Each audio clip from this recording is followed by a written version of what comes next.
आप देख रहे हैं अल्फा डिफेंस हिंदी में आपका स्वागत है। इस वीडियो को आप अपने बायस को थोड़ा साइड में रखकर और बिना रश किए सुनने की कोशिश कीजिएगा। कई बार बहुत सारे लोगों की तरफ से कोशिश की जाती है कि हेडलाइंस देखी जाए और सीधे सीधे कमेंट सेक्शन में जाकर कमेंट किया जाए। आमतौर पर उन लोगों को लगता है कि सामने वाले को ये चीज समझ में नहीं आ रही है, लेकिन हम लोगों को ये चीज समझ में आती है क्योंकि उस कंटेंट से रिलेटेड कोई भी कमेंट नहीं होती है और आप समझ जाते हैं कि यहाँ पर वीडियो नहीं देखा गया है लेकिन कमेंट डायरेक्टली की गई। एनीवेज, वो लोगों की पर्सनल चॉइस है और वहाँ पर हम लोग नहीं जा रहे हैं। केवल बेसिक रिकमेंडेशन है कि इस वीडियो को पूरा देख लीजिएगा, क्योंकि हम लोग जिन दो टॉपिक्स के ऊपर बात करने वाले हैं वो बहुत इंपॉर्टेंट है। देखिए, भारतीय वायुसेना की तरफ से एक रिक्वेस्ट फॉर इन्फॉर्मेशन रिलीज किया गया है और इस रिक्वेस्ट फॉर इन्फॉर्मेशन के हिसाब से भारतीय वायुसेना 150 फाइटर ट्रेनर अपने बेड़े में शामिल करने वाली है, जो स्टेज 3 ट्रेनिंग के लिए यूज किए जाए।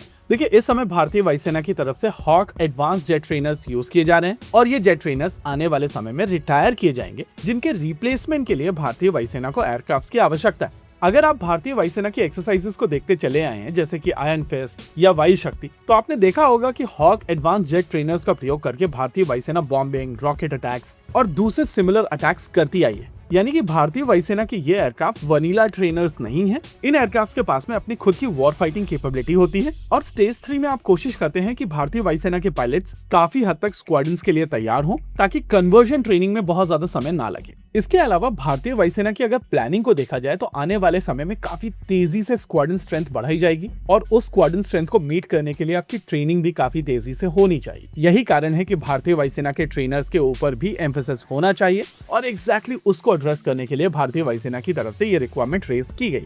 वैसे अगर आप हॉक ट्रेनर के प्रोक्योरमेंट को देखेंगे तो वहां पर भी कंट्रोवर्सी हुई थी और कई जगहों पर अलग अलग तरीके के एलिगेशंस लगाए गए थे। हालांकि अगर टोटल रिक्वायरमेंट की बात की जाए तो उस समय भारतीय वायुसेना की टोटल रिक्वायरमेंट 123 की थी, लेकिन उनमें से कुछ एयरक्राफ्ट भारतीय नौसेना को भी दिए गए थे। फर्म नंबर्स नहीं है, लेकिन माना जाता है कि 17 एयरक्राफ्ट भारतीय नौसेना के पास में है और 106 एयरक्राफ्ट भारतीय वायुसेना के पास में। अब इन एयरक्राफ्ट को रिप्लेस करने के लिए जो रिक्वायरमेंट निकल कर आई है वो 150 एयरक्राफ्ट की है। और अगर आप ऑप्शंस को देखें तो इंटरनेशनल मार्केट में कुछ ऑप्शंस हैं, जैसे कि इटालियन कंपनी लियोनार्डो का M346 और बोइंग और साब का T7A है। इंडिजिनस ऑप्शंस की अगर बात की जाए तो इस कैटेगरी में भारत के अपने खुद के 2 इंडिजिनस ऑप्शंस अवेलेबल हैं। एक तेजस बेस्ड ट्रेनर जो कि लीड इन फाइटर ट्रेनर कहलाता है और कुछ समय पहले तक HAL इसको स्पोर्ट कह रहा था, यानी कि सुपरसोनिक ओमनी रोल ट्रेनर। दूसरे ऑप्शन की अगर बात की जाए तो ये ऑप्शन भी HAL की तरफ से ही आता है और इस ऑप्शन को लेकर अभी केवल कॉन्वर्सेशन ही हुई है, जिसको नाम दिया गया था HLFT-42।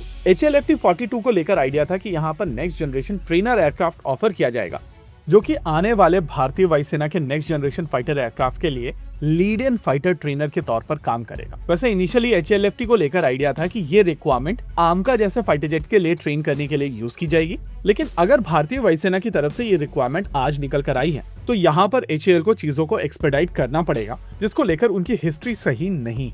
देखिए, अगर तेजस बेस्ड ट्रेनर की बात की जाए तो वो रिक्वायरमेंट कंपैटिबली जल्दी पूर्ण की जा सकती है, लेकिन वो एयरक्राफ्ट ग्राउंड अप एक ट्रेनर के तौर पर विकसित नहीं किया गया था, बल्कि वो एक डेडिकेटेड फाइटर जेट था जिसको बाद में कन्वर्जन ट्रेनर के तौर पर डेवलप किया गया है। लेकिन अगर HLFT की बात की जाए तो ये एयरक्राफ्ट ग्राउंड अप एक ट्रेनर के तौर पर विकसित किया जा रहा है और उस हिसाब से ये भारतीय वायुसेना की लगभग सारी रिक्वायरमेंट पूर्ण कर पाएगा। लेकिन अगर आप भारतीय वायुसेना की करंट रिक्वायरमेंट को ध्यान में रखें तो इसको लेकर रिक्वेस्ट फॉर प्रपोजल 2027 में आने वाला है और 60 महीने के अंदर ये सारे के सारे 150 एयरक्राफ्ट भारतीय वायुसेना को डिलीवर किए जाने हैं। यानी कि यहाँ पर भारतीय वायुसेना एक साल के 25 एयरक्राफ्ट देख रही है, जो प्रोडक्शन रेट काफी हाई है। यही कारण है कि अगर ये रिक्वायरमेंट तेजस बेस्ड ट्रेनर के बेसिस पर की जाएगी तो ये शायद एग्जीक्यूट होगी और HLFT को लेकर रिक्वायरमेंट बाद में निकल कर आएगी जब आमका के लिए आप ट्रेनिंग शुरू करेंगे। लेकिन ये सारी चीजें बॉइल डाउन करती हैं उस इंजन के ऊपर जो GE से आना है और क्या भारतीय वायुसेना की रिक्वायरमेंट के लिए ये इंजन अवेलेबल होगा या नहीं,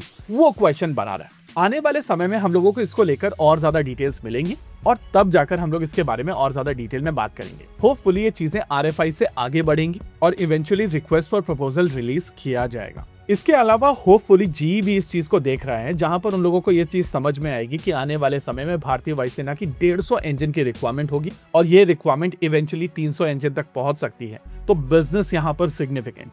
आपको क्या लगता है, भारतीय वायुसेना को यहाँ पर क्या करना चाहिए? लियोनार्डो की तरफ जाना चाहिए, KAI के T50 की तरफ देखना चाहिए, स्पोर्ट्स के बारे में सोचना चाहिए या HLFT का वेट करना चाहिए? इसी के साथ आज के इस वीडियो में रखते हैं केवल इतना ही। वीडियो को अंत तक देखने के लिए धन्यवाद। देखते रहिए अल्फा डिफेंस। जय हिंद।